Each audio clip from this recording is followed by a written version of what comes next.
Hola YouTube, this is Kai Turner Gaming. Had to show you this video because one of my favorite openings is called the Grob.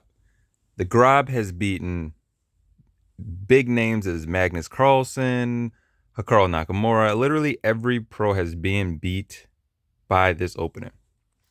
Many GMs play it as like a troll, like a joke, like this is a terrible opening. And according to the evaluation in the system, you can see it very much is a terrible opening. Like the computer evaluates you down a pawn and you're white. So, and as the moves progress, you if you play the correct gambit for the Grob, you will be down more than likely 2 points of material. But like the Stafford that Eric Rosen plays or anybody else like that, you know that most gambits you're down in evaluation because the computer says, well, if somebody plays this completely correctly, they should be able to crush you. The the good part is that most people don't play things perfectly. So you'll oftentimes in the Grob or the Borg have very advantageous positions where you'll get either a lot of material from your opponent, you get quick development, or you'll be down a lot of material. You might say, why would it be down a lot of material? Why would that be a good thing?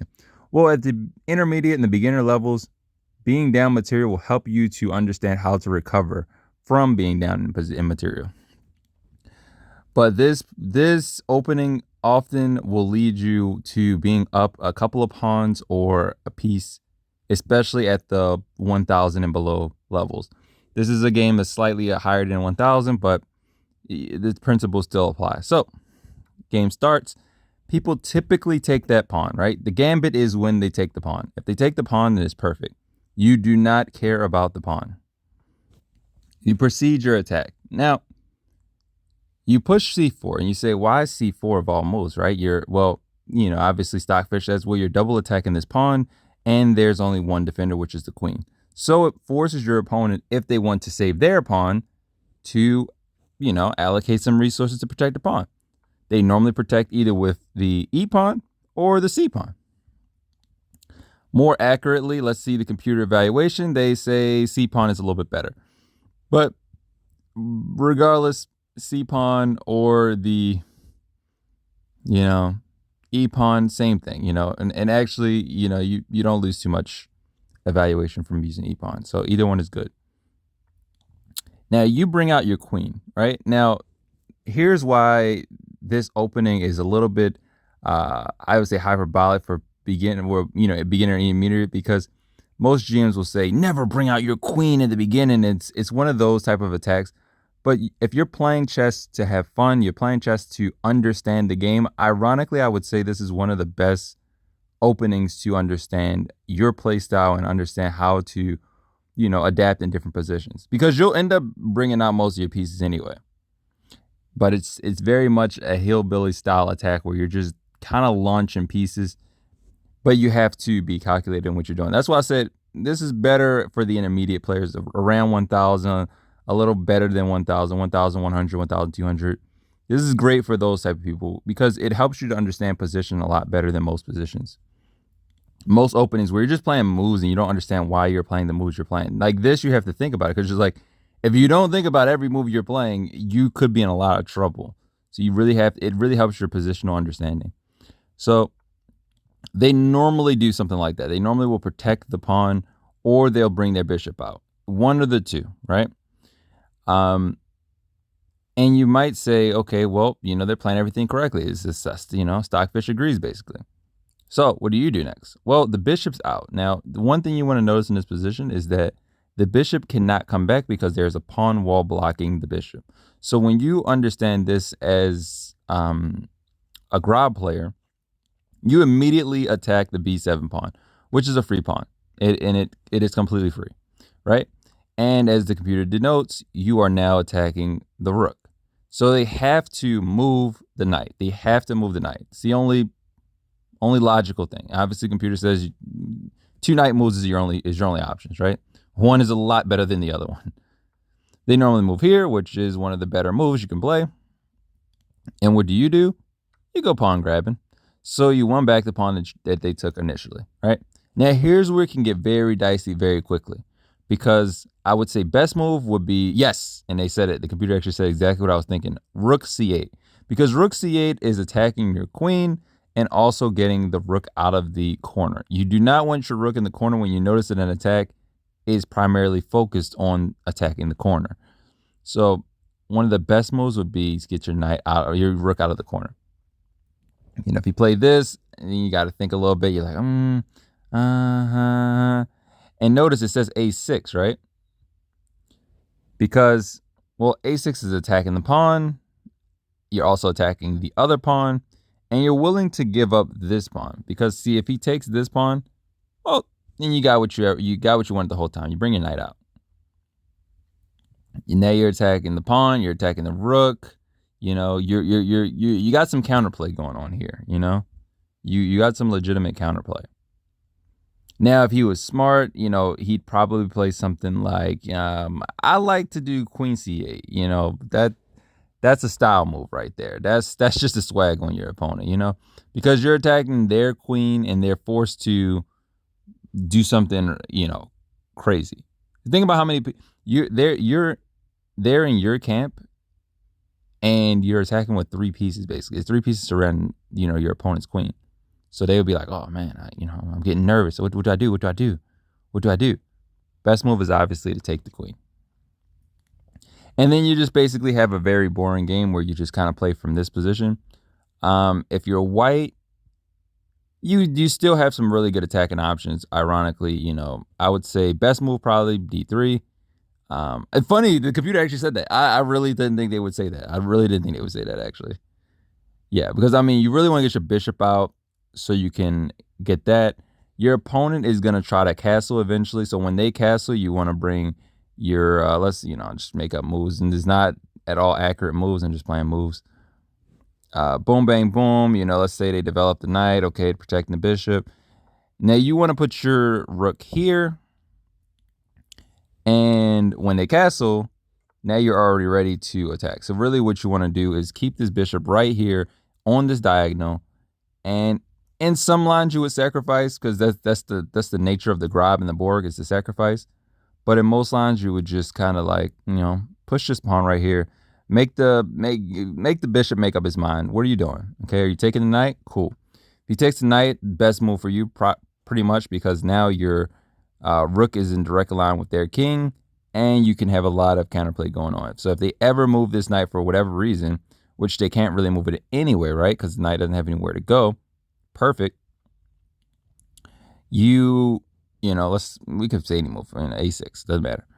Now you have ideas of, you know, pinning their pawn, winning that, and just proceeding to just destroy them. Because even if they push up, which is, you know, one of the sexier looking moves, well, now you're up in exchange. And honestly, the computer evaluation says that you should take the rook, but most games I would even argue that bishop there is more dangerous than taking the rook, because when your opponent eventually moves, let's say you make up a move, boom, bang, boom, just a random move, so don't look too much into it. Let's say your opponent moves your rook out the way. Their king is basically trapped in the corner right there, and he can't do anything. Your bishop is blocking the pawn. It's got a blockade on the pawn. The other pawn is blockaded by the knight, which also cannot move. So your opponent's position is very much cramped, and they can't really do anything. And even though the evaluation says that black is still winning by about a pawn, realistically speaking, in a position like this for 1,000 players, they're not gonna know what to play in this. You know, what ideas do you really have in this position? You know, ignoring the fact that the knight is there. You know, because obviously you can go anywhere you want. So that's one variation of that. But let's go over what happened in the game actually. Okay, so he moves there, take the pawn. I go back. Now he attacks the queen. Now this is a very secure position, right? He's got every piece around his king saying, you're not going to checkmate me. I know you're going for some crazy attack. You're not checkmating me, all right? Okay, cool. I just backed the queen up. And notice the evaluation really likes this move. You see how it didn't even change. It likes this move almost more than its first suggested move, which was a6. I told you, I've done the evaluation on this. I know the best move to play in position. Why is this move so almost better than the move that they even suggested? Because, well, if you give Stockfish some time to think, it realizes that pin on the knight is actually super deadly, because that knight would be the knight that could actually infiltrate the position. He could come into c5, he can come into e5, he could threaten the pawn, and he can work well with the bishop to actually set up a great counterattack. By you pinning this knight, you are actually completely paralyzed in a position, because now they can't do anything. Literally, in this position, what do you do if you're black? You really have to, like, oh, let me rook c8 to attack the pawn. You have to make up things to do at this point. And that's the whole point of why this position is really, really, really good for white, even though it just looks like a normal position. They take the pawn because that's a very logical move, right? What else am I going to do? Now, in this position, you got two options. And ironically, most people in the 1,000 or below category would probably say, well, duh, just take the pawn, bro. It's a free pawn, why not? But you forgot about the fact that this bishop is in the corner just eyeing the rook the entire game. The one thing that pawn was there to do was to protect the rook. As a side goal of it, though, it wasn't very obvious, but it's protecting the rook. So as soon as that gets taken, you take the rook. But notice the evaluation doesn't go up very much, because even though you took a rook for the bishop, the computer says this bishop was super powerful. So I wouldn't have traded that, basically. That's what the computer's saying. Now, I mean, I like being up the exchange, but I'm going to explain why the computer looks like that, because I've had plenty of games with this, and I've realized that, yeah, it's true. It's you're up the exchange, but you're not going to take advantage of being up the exchange unless you can use both of your rooks. You get this cool move where it's not even developing with tempo, but you're attacking with tempo, because, well, you push a pawn, you protect your rook, because obviously now your rook is under attack, and you also attack their bishop. Your pawn is protected by two pieces, so obviously the bishop has to retreat. This position often comes up like this. You get this 9 times out of 10 if this trap happens. You always want to bring your knight out. The whole reason why you gambit this second pawn is basically so your knight has room to kind of mellow about and do what he does, right? And you know that your knight is not going to block your pawn. So it all kind of works in perfect synergy, because now there's nothing there to block my knight's not blocking my pawn, and my pawn's not blocking my knight. So they're perfect. Now he brings his knight out. But remember, that's just a free pawn. The pawn was just there hanging for a minute. I mean, I could have took it the first move, but the reason why you don't take it the first move is so you can develop. You always remember, developing is essential in these cases. Now, I would expect him to take the knight, actually. I really expect him to take the knight, but he pushed this. He brings out the bishop, but I mean, anybody that's initiated Grandmaster's probably cringing right now, because, I mean, there's an obvious fork right here. So you just ignore all the threats, because, I mean, if he takes the knight, okay, cool.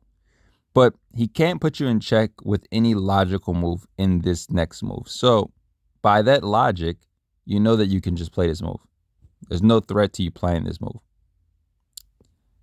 He brings his other knight out. But then remember, that knight had a very essential job to do, to protect the bishop.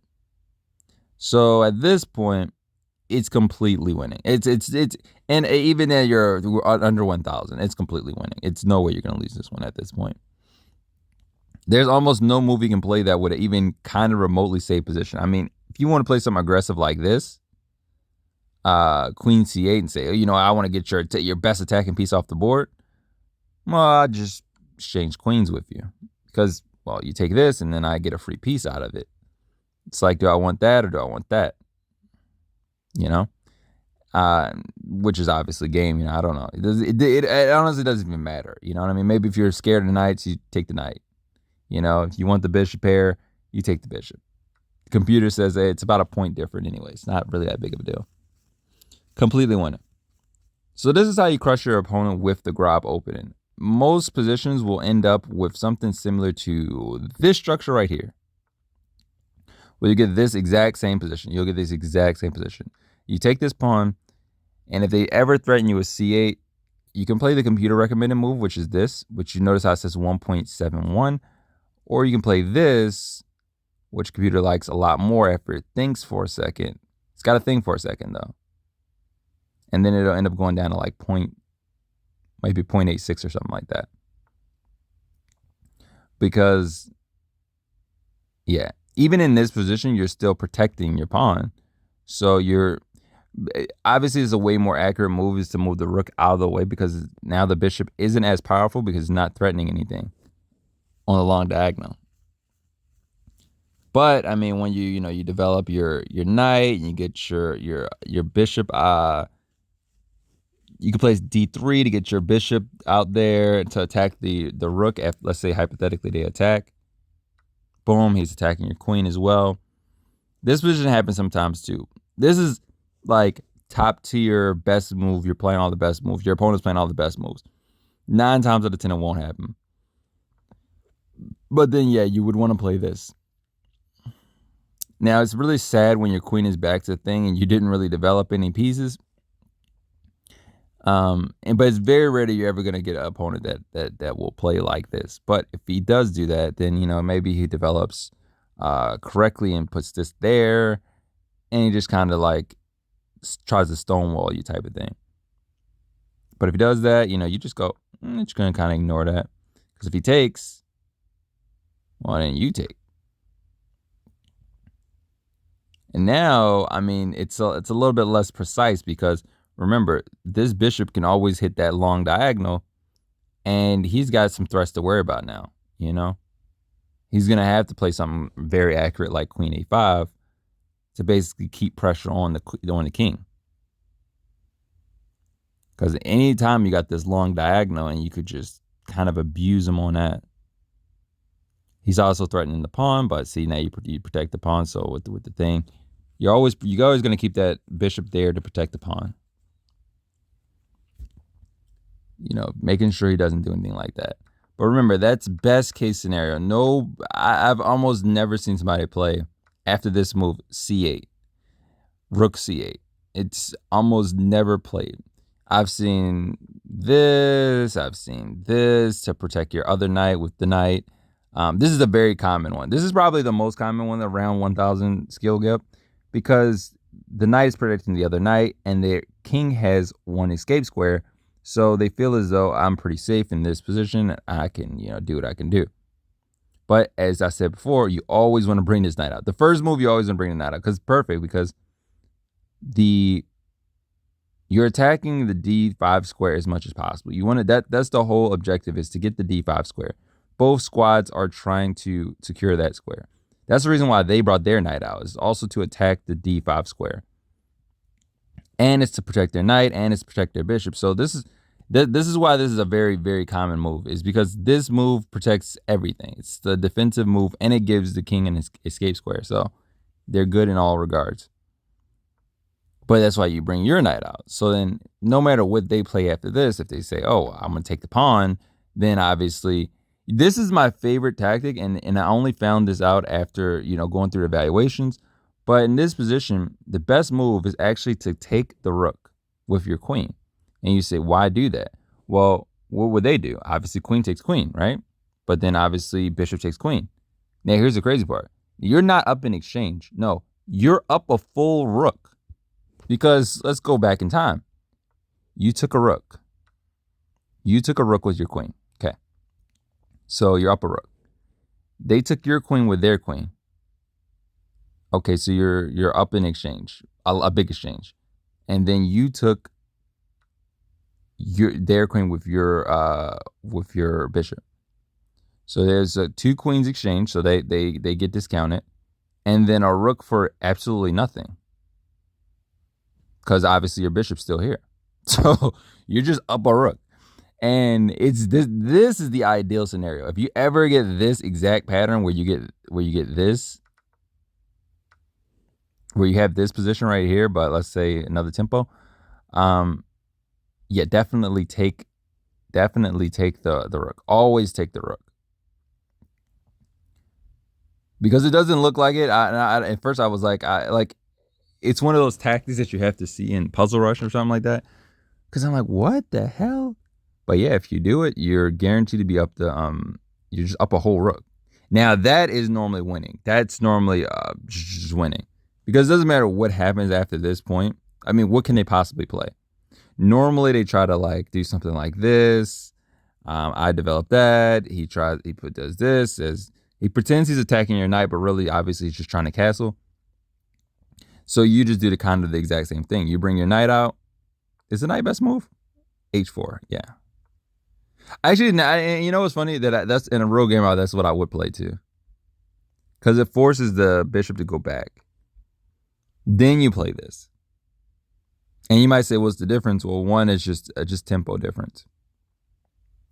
Because he can still take your knight, but obviously he takes your knight, you take back with the bishop, you don't take back with the pawn, and you're completely winning. Like, it's not even fair right now. If he wanted to be that type of dude in castle, well, then you just move your rook over, and you're just dominating him on all axes. Because he can't really ever move either one of these pawns right here, this pawn or this pawn. He can't ever move those. Let's say he was like, oh, well, let me move this pawn. Well, obviously it's hanging, so you wouldn't do that. But let's say he, you see what I mean? He never can move those pawns, which means, let's say he plays a knight move, right? Okay, attack your bishop. Probably one of the better moves. They say bishop h1. They really like this bishop. I'd probably play g2. And then you just kind of slowly finagle your way up the board. Because it doesn't really matter what he's doing on his end. You just kind of play your game, just kind of play your game. You see, every move you make, you're just gaining position. You're gaining points. There's nothing he can do at this point to just like kind of secure the thing. Attacks your bishop. Obviously, e4. You got this perfect line on the king, and it's just completely winning at this point. So the Grob's basic tactic is to get a material deficit from the beginning of the game with this gambit, because it's only a gambit really if your opponent takes the pawn. If they don't take the pawn, which sometimes happens, what you do is, let's say they develop naturally, because sometimes they don't even play, let's say they play king's pawn. Let's say they completely are irrelevant. They say that pawn is irrelevant to me. Boom. You can play a whole myriad of moves. Sometimes you can switch up the move order. Remember, that's the whole point of the Grob, is to not play the same moves. You can play this pawn up. You just say, yeah, I don't care about it. Then they play this. Oh, I'm attacking your pawn. I see that you're going for the center. I'm attacking your pawn. What do? You got a few moves you can do. I normally would play this. Yeah, despite what the computer says, I'll play this. So if they take, then cool, you check and you can pre-move take back, because no matter what they block with, whether they block with the knight, whether they block with the bishop, whether they block with the pawn, all three of these options you can take back with the queen. So you can pre-move queen takes c4. You can pre-move it.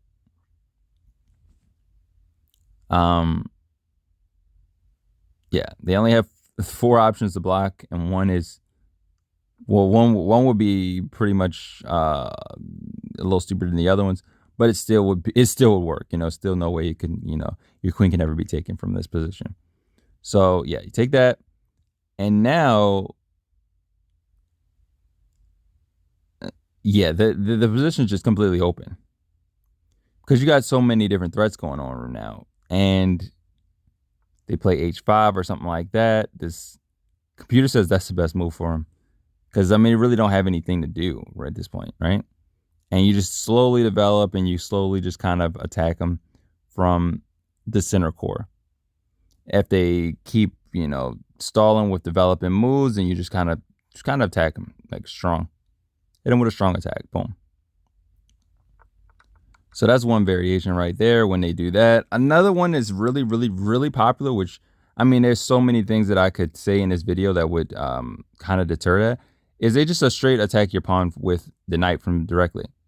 Now, when they do this, typically this is move 2 when they do this. So let's say they play a queen's pawn. But even if they do move one, if they do move one, you still attack the knight. You always attack the knight. All 100% chance you attack the knight. Because what'll happen is you'll end up inevitably chasing down the knight. In this position, you attack the knight and you defend your pawn in one move. So now sometimes they're under 1,000, they blunder. Oh, free knight. And if they don't blunder, then they move somewhere like here. So they say, oh, okay, well, at least I'm going to have suppression on your other pawn and do that. Well, what did we say before? Develop with tempo. So if you play the knight's game, then you just basically end up developing all your pieces exactly how you want them without you even doing that. So knight moves, you don't really worry about them that much. If they played after this move, it's even better, right? Because then you would play this. Then they say, oh, knight out, right? Now they're thinking, oh, okay, now I got to move. I got the piece. It's no way I can get stopped right now. How can he protect that pawn? I'll just push it. Now, here's the sexy part, right? Because if they play either here or here, oh, they're in trouble. They're in trouble. Obviously, they can't play here because bishop takes, and they can't play here because bishop takes. So literally, the knight basically would have to retreat back here. Probably one of the best moves is just retreat back. But let's say hypothetically they wanted to play this move, right? Looks totally normal, right? Nothing wrong with this move, right? You're attacking the pawn. You got your knight on a safe square. What could go wrong? One move and one move on only. H3. The knight is completely trapped. This position happens so much that it's like the Grob is almost just synonymous for me with this, which is free knight. You almost always end up winning a piece. You either win, you're up the exchange with the rook bishop exchange. You're gonna be up a piece with the knight thing. You're gonna win the opponent's dark square bishop, like as you've seen in the other game that I showed at the beginning. Or you're gonna win, like you always win some type of material. I don't know why this is so good at the 1,000 level, but it's just phenomenal. If you really want to improve, but you want to actually improve your gameplay, play this, and I guarantee you'll start to understand positional play a little bit better. Because once they do that, then obviously they'll probably take the pawn. You just take back with your king. And then you actually get a really fun game because normally the queen will now take this pawn. And you get into this really interesting position where it's almost like a reverse Grob, right? Because now their queen is out and attacking, and your queen and all your pieces are kind of on the back rank, chilling out, right? Your king is literally protecting your bishop. Like it looks kind of scary, but obviously you see the computer says white is clearly winning this. Now, knight f3 is a great move, but here's a crazier move, right? They say d3. D3 is too obvious. D3, if I'm your opponent, I'm wondering why'd you play bishop. Oh, okay, I gotta move the queen. Best move to play for 1,000 and around 1,000 elo. D4. D4. Oh, this move is toxic. This move alone has won me at very least 6 games. Because now you're thinking something different. If you're on a black side, you're like, well, okay, he's attacking my pawn. Maybe he has some type of knight maneuver. Oh, he's gonna bring his light square bishop in, and he's gonna mate me. Okay, I got it. All right, I got it. Pawn takes. Oh, damn! I forgot my queen was hanging. I've gotten that so many times. Or they'll play something random, like I don't know, like bishop here or something like that, and just queen takes. And it's nasty. Like you win so many games of just that. Because it looks innocent. You have to play it fast though. It's one of those gambits like Eric Rosen where you gotta play it fast to look like you mouse slip. Like, oh. Then they're like, oh, okay. They've never taken it because they never have seen it. But if they did that, obviously you're up the you're definitely up the exchange on that. So you'd love if they did that. But normally they play like maybe a knight move or this bishop here, or take the pawn, and yeah, this game. Because I mean, even if they play the best move, which would be to go here and just check you, Now, here's where the computer is like on a different level. They want you to actually sacrifice your knight, right? Because the best move, obviously, your knight is pinned, would be to push the pawn. The pawn can't be pushed because, well, now you just take with the other pawn. But then the queen takes this, which also unpins the knight. Now you can go d4, so just exchange off the queens, right? Because if the queens are exchanged off, all of your opponent's pieces are in the back rank. You have this nice bishop, dark square bishop coming out. You got, your knight doing that. Your rook's going to slide into the action. It's going to be very, very hard for your opponents to defend against all those attackers. So you really want to exchange off on that. But even if you didn't see all that and you thought, let me do knight up here. This is a phenomenal double attack. Double attacks on queens don't normally work because then it's obvious that you're attacking the queen. But the queen doesn't have that many squares to go to anyway, because think about it. So a lot of pieces attacking it. So let's say it goes, it can't go there. But let's say it goes back to dark square attacking the knight. Well, that's pretty simple. I mean, you just kind of ignore that threat and just say, I'll go here. Double attack on that pawn. Obviously, queen can't take there. Queen protects and queen can't take here because bishop protects. But this bait right here is oftentimes good enough to just like almost pretend that you don't notice that your knight is hanging, right? Like, because in their eyes, that knight's hanging. So you're going to, free knight. Okay, let me take, oh yeah, I forgot about the bishop. So yeah, just kind of play a move like that to distract them from that and just go about your day, pretend nothing's even going on here. Now, how do they protect against this? Maybe, well, they can't push the pawn because it's the weakest square, right? So they're in a bunch of trouble already. And that's the point. This opening will get them in a bunch of trouble from the beginning of the game.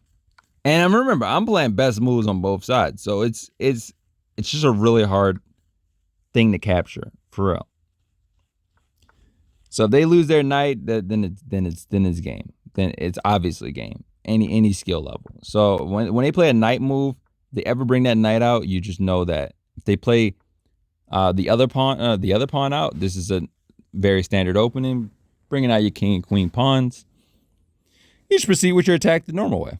Remember, bring this other pawn out. Regardless if they take or not, they take. Check. Doesn't matter what they block with. You just remove this. And then you proceed to do what we talked about doing.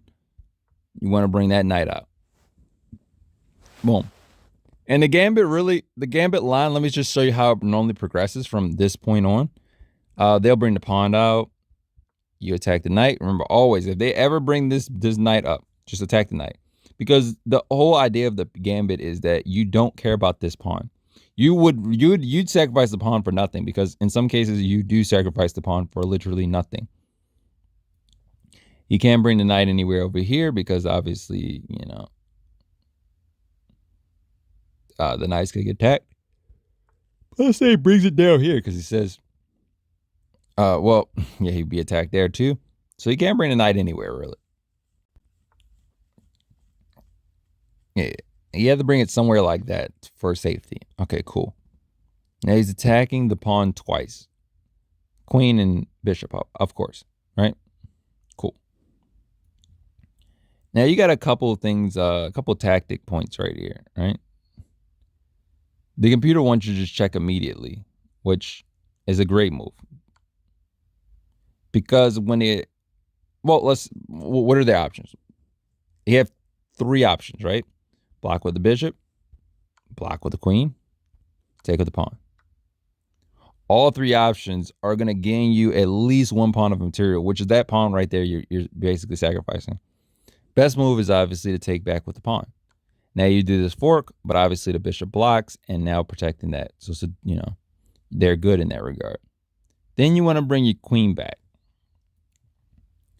They actually said it too, which is here. Keeping an eye on that knight and also attacking the pawn. and keeping an eye on the rook. Because remember, if the queen ever moves, and in some cases they will definitely forget about that rook in the corner, you have that eyes on that as well. And you're also protecting your rook. So this move does so much but just being looking simple. It's a very simple looking move, but it does a lot. Your queen, you want the queen to stay on this diagonal though. This diagonal is the key. And from there, I mean, it's pretty easy to win this. I mean, you know what I mean? Regardless of what they play, you know, can't really move their knight anywhere. The knight is essentially trapped in the corner. If they ever decide to take that pawn because they're like, oh, I'm just gonna be greedy or whatever. I mean, you could obviously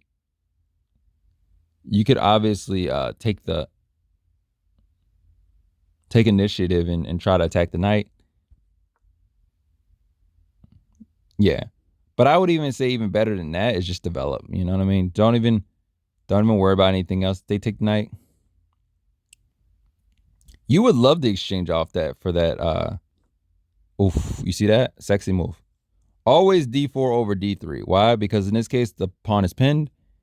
And maybe they even forget about the fact that their bishop is eyeing your bishop. It's a hard diagonal for 1000s to see. So, you know, let's say they play an in-between move, or let's say they don't even notice the move.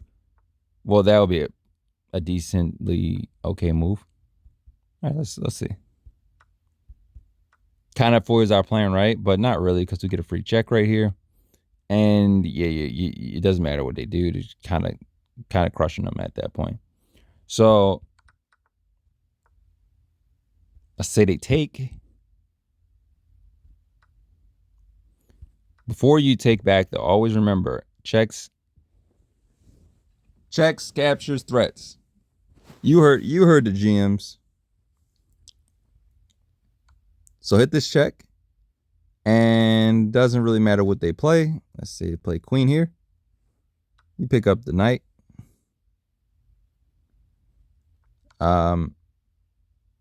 If they play like bishop up,